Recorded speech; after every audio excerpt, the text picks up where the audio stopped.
until Gaddafi leaves or there's no more Fridays.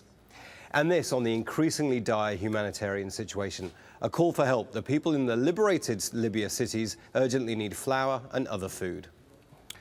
To Egypt next. Lots going on there over the last 24 hours. Protesters have ransacked state security offices across the land. Hard drives have been removed, documents have been shredded in an effort by security forces to not let the documents get into the protesters' hand. But that seems to have failed. And on what's been found in those security offices, some of what was rescued from shredding in state security, files about CIA, FBI, Iraq elections and Al-Qaeda. And others at the sheer amazement of entering a top security building. It was amazing just breaking into the rooms and finding documents with top secret on them. I will never forget this. And a look at what getting those documents from state security might mean. The storming and capture of state security documents is going to unravel so much of the inner workings of Egypt's terror police state. And staying with those attacks on state security, this picture was posted online. Now, it shows supposedly inside of one of those offices. You can see the hard drives are missing. They've been taken away by protesters. Well, don't forget, you can get involved on our website. The address, as ever, is www.aljazeera.net/English. Post your videos, stills and comments. We'll have all the latest from the region, live blogs from Egypt and Libya, as well as international reaction, plus reporting, analysis and opinion. That's it from us. We'll be back later with more, but for now, back to you. Thanks for that, Imran. Now, a group of masked internet activists claim they played a part in bringing down the regimes in Tunisia and Egypt. Let's return to Shihab Rattansi at our Washington Broadcast Center for more. Thank you very much. Members of the group Anonymous have told Al Jazeera they hacked into Egypt and Tunisia's government websites, causing them to crash. They wear masks associated with an anti-government figure to protect their identity. Scott Heidler has more on the so-called hacktivists. Hello world, we are Anonymous. As a movement, they say they don't have a political stance and they don't even have a members list. But they do have the power to assist revolutionaries and bring down the websites of multi-billion-dollar corporations. They call themselves Anonymous, a group of nameless internet activists or hacktivists. A few from their operations arm spoke with us via video chat. Anonymous or Anon has been described in many ways, a collective, a movement. What are you guys and what do you stand for?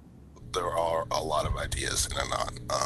The best way to describe it is the freedom of speech, freedom of information, and the freedom of expression taken to a logical extreme. You've also been called thugs. Do you break the law? Some of the things we do are illegal, but sometimes we need to do illegal things to make change. I wouldn't call us thugs. We're certainly not thugs. We're not anything like that. Criminals, I guess. We are breaking laws, but for the greater good. So where do these hacktivists come from and who are they? I think for the younger generation, in Anonymous and outside of Anonymous, it's kind of the face of protesting for the digital age. It's people who are getting their sense of humor, getting their culture from online, and going out there and taking it to the streets. Anon hacked the corporate websites of Visa, MasterCard, and PayPal in response to their move to stop processing donations for anti-secrecy organization WikiLeaks. A lot of what we've done as far as hacking and the release of material, we specifically aim to avoid hurting people.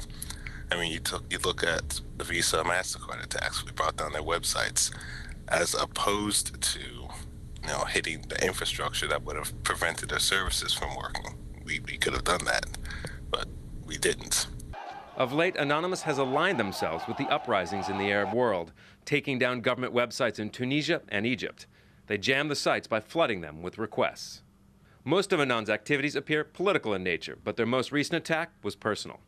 The target, Aaron Barr, chief executive of the H.B. Gary Security Company, who had taunted Anonymous, saying he could identify most of the group's leaders. Anonymous retaliated immediately, hacking into H.B. Gary's server and publishing more than 70,000 internal company emails. As a final flourish, it left a message on H.B. Gary's website saying, "You brought this on yourself. Let us teach you a lesson you'll never forget. Don't mess with Anonymous." It's a warning other companies will no doubt take to heart. Scott Heidler, Al Jazeera, New York. A drop in the U.S. jobless rate has boosted President Obama's call for Congress to pass a budget for this year and avoid a government shutdown. But when it comes to public spending, Democrats and Republicans remain poles apart. In his weekly address, Obama said he is ready to compromise and make even more cuts, but not if they stall economic recovery. We need to come together, Democrats and Republicans, around a long-term budget that sacrifices wasteful spending without sacrificing the job-creating investments in our future. My administration's already put forward specific cuts that meet congressional Republicans halfway, and I'm prepared to do more. But we'll only finish the job together by sitting at the same table, working out our differences, and finding common ground. The president was making that address from a Florida classroom, a state with one of the highest unemployment rates in the country. There are some signs that the economy off the Sunshine State may be recovering. But for those struggling to find work, it certainly doesn't seem that way yet. From Miami, Kimberly Halkett reports. 2011 hasn't been a good year for Gabriel Martinez.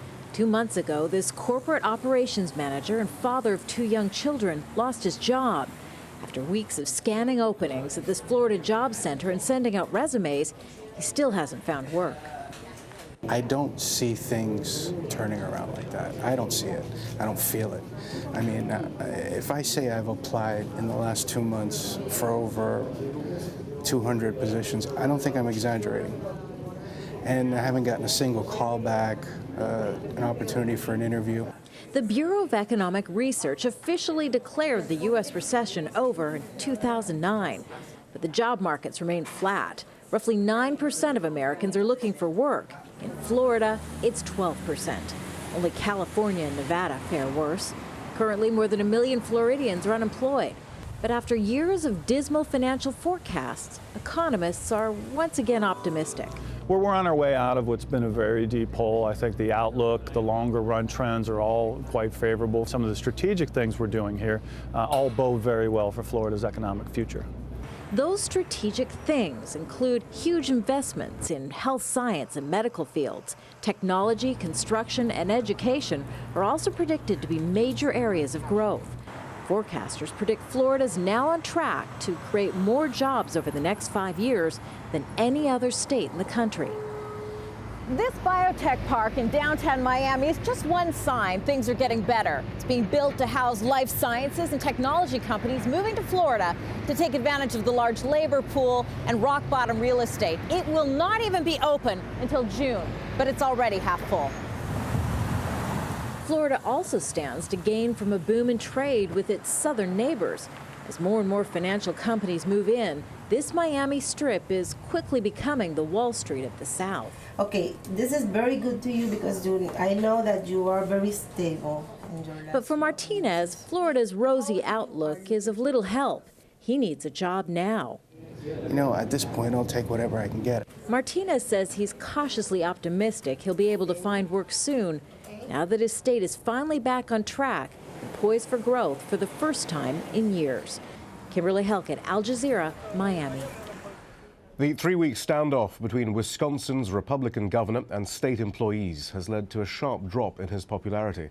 A new opinion poll shows 57% of Wisconsin residents disapprove of the job Governor Scott Walker is doing.